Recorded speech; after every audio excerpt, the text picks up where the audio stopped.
भूत महल, दिल्ली का भोली भटियारी महल। भारत की राजधानी दिल्ली में एक ऐसा महल है जिसे लोग भूतिया मानते हैं। भोली भटियारी का महल, जो कि दिल्ली के सेंट्रल रिज फॉरेस्ट एरिया में मौजूद है। कई लोगों ने वहां अजीबोगरीब चीजें एक्सपीरियंस की हैं। कई लोगों ने वहां एक सफेद साड़ी पहने एक अजीब सी दिखने वाली औरत को देखा है, बल्कि कुछ लोगों ने अजीब सी काली परछाइयों को भी देखा है। कभी किसी के चीखने की आवाजें, तो कभी हवा का एकदम से रुक जाना, जिससे कई लोगों को वहां सांस लेने में तकलीफ भी हुई है। कई लोग मानते हैं कि यहाँ एक रानी की आत्मा भटकती है।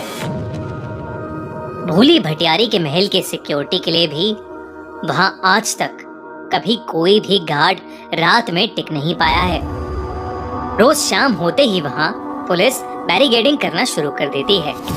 किसी का भी वहां अंधेरा होने के बाद जाना मना है। लेकिन अर्पित और उसके दोस्त कार्तिक और शिखर उस महल के बारे में कुछ नहीं जानते थे। वो तीनों हर संडे अपनी साइकिल्स लेकर शाम को साइकिलिंग राइड्स पर जाया करते थे। उन्होंने अपनी साइकिल्स पर लगभग पूरी दिल्ली घूम ली थी। पर एक संडे शाम वो दिल्ली के सेंट्रल रिज वाली रोड पर साइकिल चलाते चलाते एक अजीब सी सुनसान सी जगह पर पहुंच गए थे। अर्पित को वहां एक पुराना महल दिखा, तो वो वहीं रुक गया और उस महल को बड़े ध्यान से देखने लगा। अर्पित को देखकर कार्तिक और शिखर भी वहां रुक गए। उस महल के पास ठंडी हवा चल रही थी। पसीनों में तर तीनों दोस्त वहीं रुक गए और वहीं आराम करने लगे। अर्पित को वो पुराना महल बड़ा अच्छा लग रहा था, तो वो उसके अंदर चला गया। कार्तिक और शिखर वहीं बाहर खड़े महल के साथ अपनी फोटोज खींचने लगे। कार्तिक ने जैसे ही शिखर की फोटो खींची, शिखर को बुरी तरह खांसी शुरू हो गई। कार्तिक ने शिखर को पानी दिया और अपने फोन को देखने लगा। उसे फोन के कैमरा में खींची गई फोटो में देखा कि कोई काली सी परछाई शिखर के गले को दबा रही थी। ये देखकर कार्तिक घबरा उठा। उसने जैसे ही ये बात शिखर को बताने के लिए अपना सर उठाया, उसने देखा कि शिखर वहां कहीं नहीं था। तभी कार्तिक को महल के अंदर से अर्पित के चीखने की आवाज आई। कार्तिक भागा भागा महल के अंदर चला गया। शाम ढल रही थी और अंधेरा होने आया था। उस महल के आसपास सिर्फ जंगल था और बड़ी बड़ी दीवारें। गिद्ध भी चारों तरफ मंडरा रहे थे। ऐसे में अर्पित और शिखर दोनों का ही अचानक गायब हो जाना कार्तिक को डरा रहा था। पर कार्तिक को अभी भी नहीं पता था कि वो दिल्ली के भोली भटियारी महल में था, जिसे लोग भूत महल भी कहते थे। कार्तिक सहमा हुआ उस महल के अंदर अर्पित और शिखर को ढूंढ रहा था। अर्पित, अर्पित, शिखर। उसने कई बार दोनों को आवाजें लगाई, पर सामने से कोई जवाब नहीं आया। तभी अचानक उसे किसी के रोने की आवाज आई। वो उस आवाज के पीछे गया तो उसने देखा कि एक बूढ़ी औरत वहां एक कोने में बैठकर सिसकियां भर रही थी। उसका चेहरा उसकी शॉल से ढका हुआ था। उस बूढ़ी औरत का हुलिया देखकर कार्तिक की जान निकले जा रही थी। फिर भी हिम्मत करके जब उसने उस बूढ़ी औरत से पूछा कि क्या उसने उसके दोस्तों को वहां से गुजरते हुए देखा है, तो उस बूढ़ी औरत ने हाथ के इशारे से उसे महल के और अंदर भेज दिया। कार्तिक जब अंदर गया तो उसने देखा कि अर्पित वहीं खड़ा है। अर्पित एक नजर टिकाए सामने देख रहा था।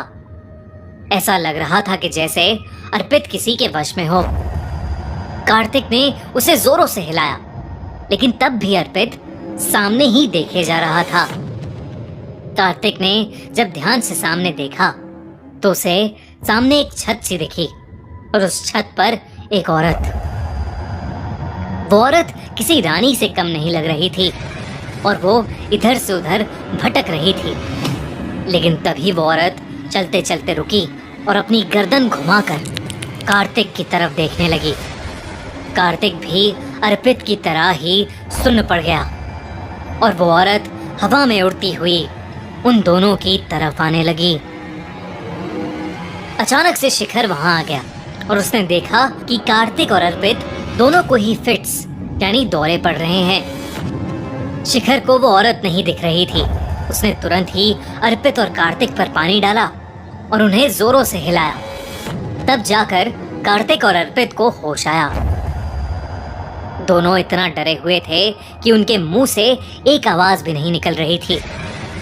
शिखर ने बताया कि उसे पास में एक बहुत खूबसूरत मोर दिखा था, तो वो उसे देखने चला गया और जब वो वापस आया तो उसे कार्तिक और अर्पित की चीखें सुनाई दी। अब तीनों बस उस महल के अंदर से निकलना चाहते थे। वो तेजी से बाहर की ओर भागे, पर दरवाजे पर वो बूढ़ी औरत अभी भी खड़ी थी।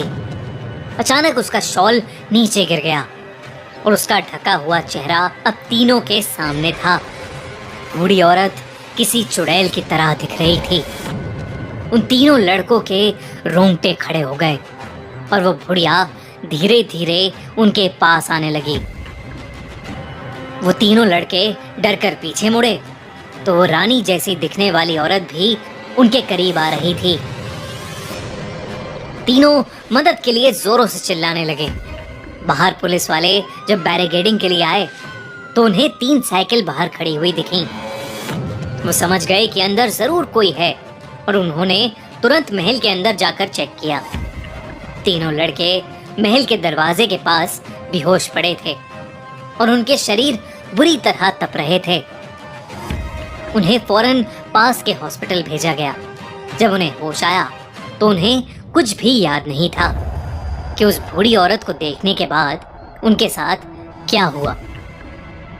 कहानियों की माने तो शायद वो रानी जैसी दिखने वाली औरत फिरोज शाह तुगलक की रानी थी, जिसे राजा ने उस महल में नजरबंद कर दिया था। और वो बूढ़ी औरत शायद एक औरत थी जो रास्ता भटक कर इस महल में पनाह लेने आई थी। कहते हैं दोनों ने ही इस महल के अंदर अपना दम तोड़ दिया था। और हाँ, आपको क्या लगता है, क्या आप भोली भटियारी के महल में जाना चाहेंगे?